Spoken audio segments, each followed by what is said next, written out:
Radio Berkshire. Be part of it. Monday morning, 19th of January. Hope you had a great weekend. The Andrew Peach Show team back on the air. 9:17. Is society sexist? More sexist these days against men than it is against women? That's the view of my next guest, who set up a whole organisation to try and redress the balance. It's called Justice for Men and Boys. Mike Buchanan, the man behind it, with us on the show. Hello, Mike.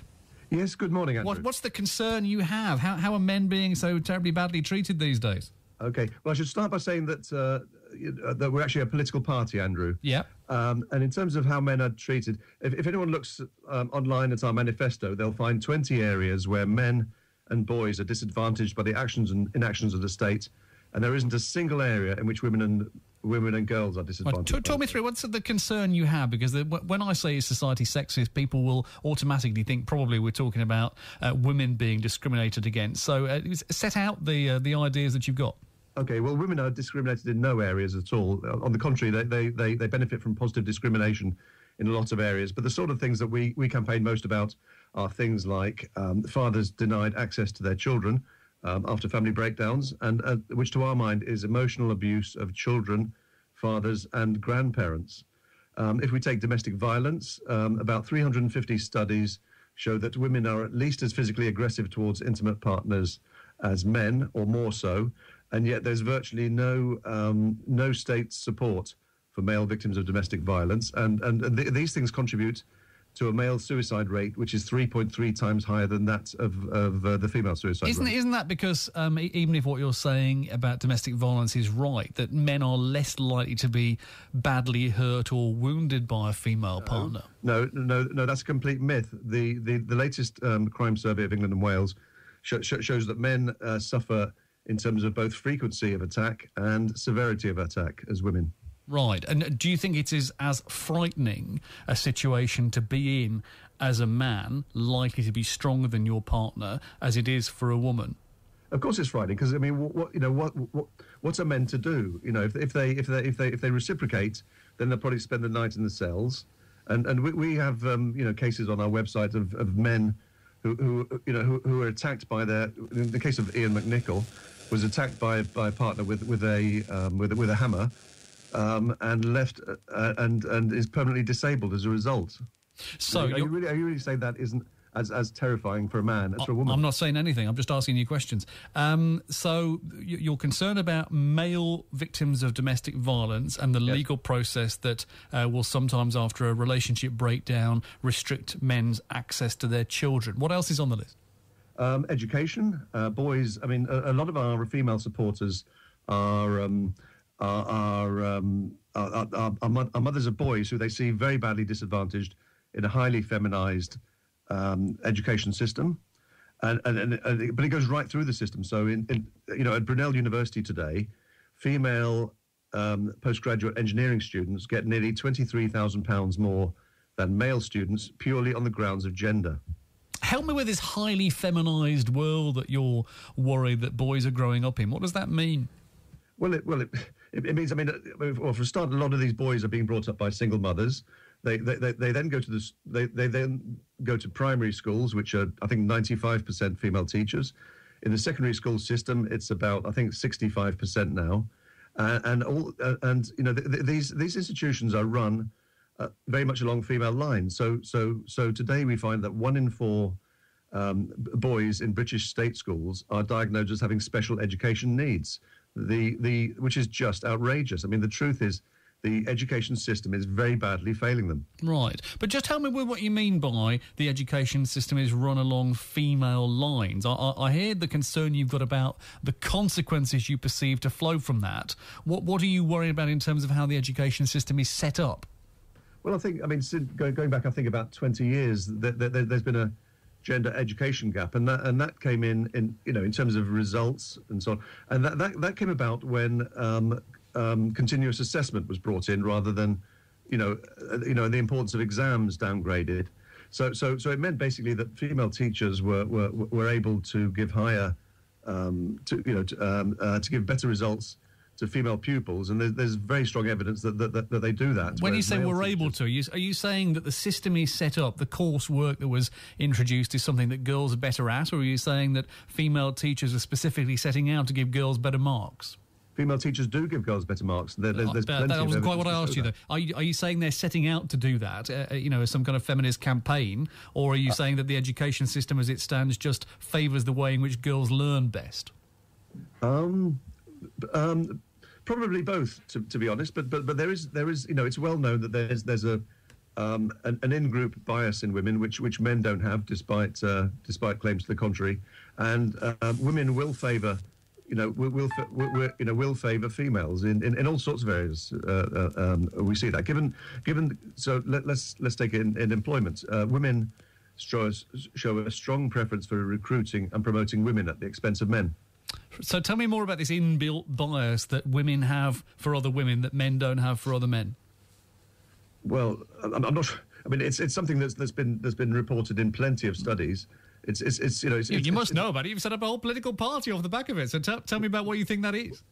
Well, I set up a political party because there are 20 areas where men are disadvantaged.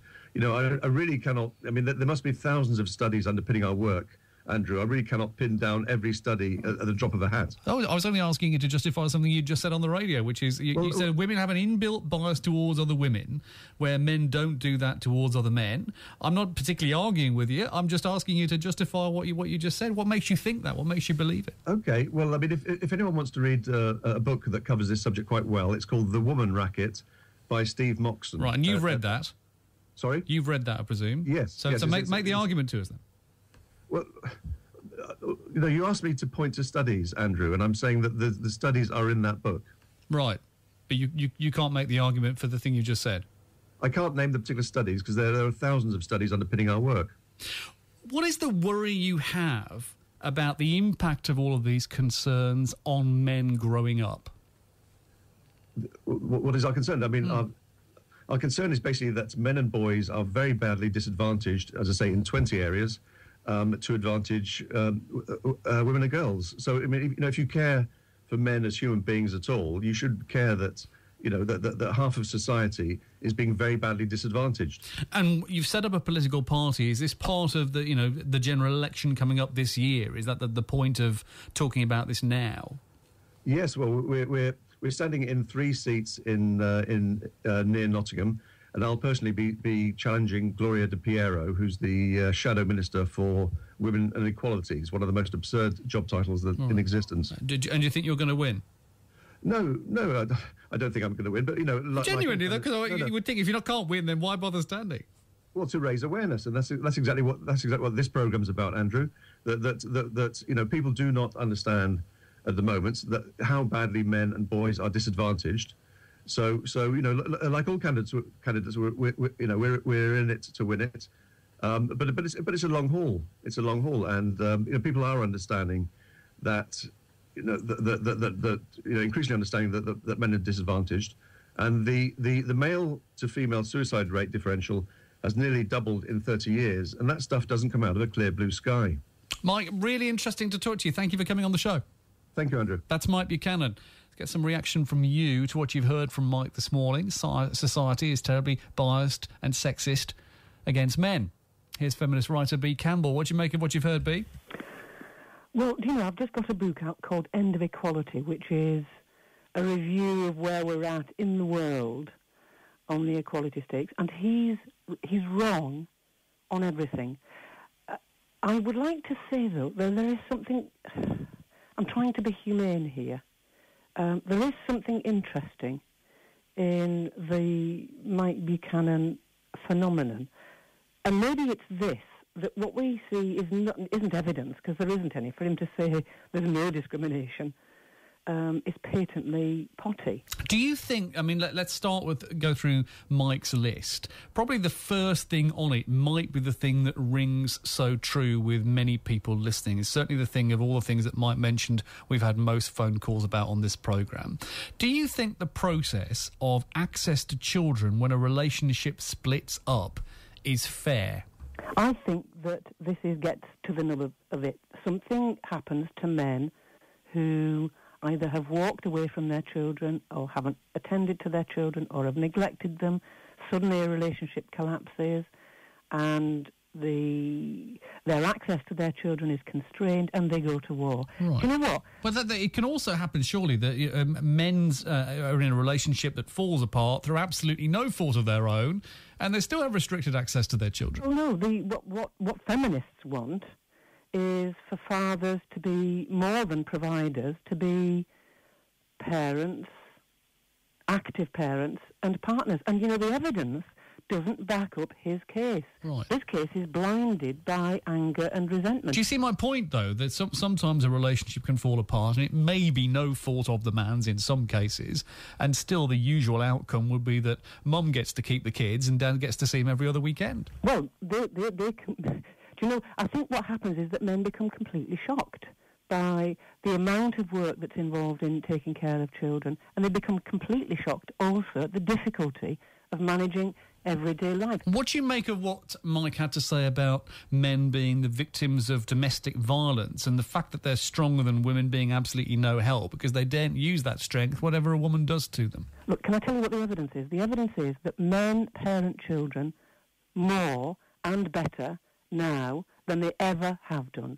Women parent children more and better than they ever have done. Working women, full-time working women, do more actual childcare than they did in the golden age that no doubt he would like to return to in the 1950s. And so do men.